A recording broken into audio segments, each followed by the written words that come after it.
Okay, so apparently we gotta clear a few things up. Right now, there's an extremely large number of content creators that are blaming Israel for the death of Charlie Kirk, including some Christian content creators. And then you have a whole nother group of content creators who are pointing out the fact that God favors Israel. And they're right, the Bible does say that. However, one major flaw is assuming that the Israel from the Bible and Israel, the state in the Middle East, are one and the same. See, the Israel that we currently know, the state in the Middle East, it was established in 1948. The Israel in the Bible, that wasn't a place, that wasn't a state in the Middle East, that was a type of people, that was a bloodline. Those two Israels are not the same thing. I know a guy named Jacob, but he's not the same Jacob from the Bible. I know a guy named David, and no, he didn't kill Goliath. So with that being said, let's go ahead and talk about the state of Israel over in the Middle East, and more importantly, how it influences America.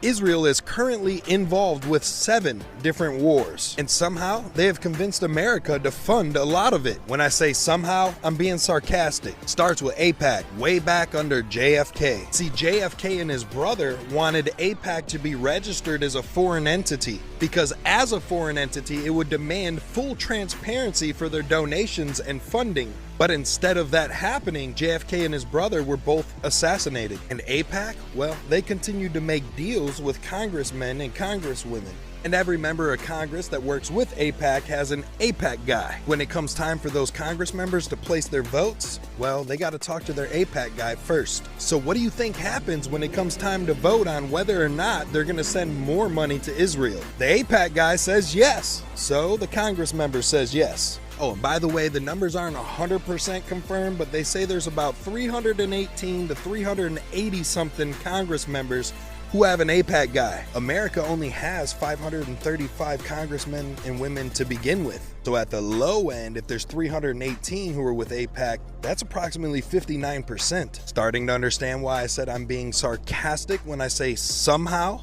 and the proof of their influence is everywhere. For example, the president of Israel, Netanyahu, was coming to America to speak. Prior to Netanyahu's speech, the Speaker of the House, Mike Johnson, threatened to arrest anyone that interrupts Netanyahu. So American congressmen and women are being threatened with arrest for interrupting a foreign president while he gives a speech in America? But let's get to the meat of the topic. For the longest time, Charlie was pro-Israel. But recently, he started digging deeper and started questioning Israel. Netanyahu attempted to donate a bunch of money to Turning Point USA to influence Charlie Kirk's content, and Charlie Kirk refused it.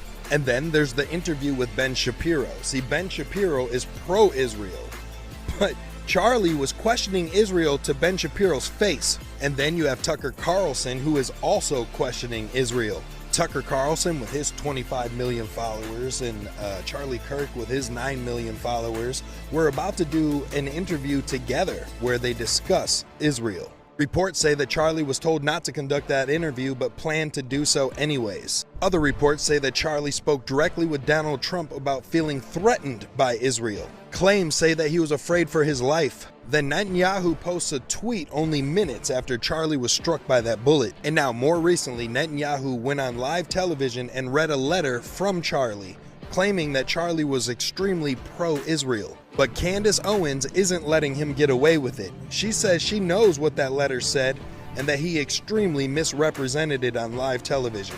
See, when something suspicious happens once, that's an incident. When it happens twice, that's a coincidence. But when it happens 3 or more times, that's a pattern. So, look at the pattern and then tell me, what does your gut tell you?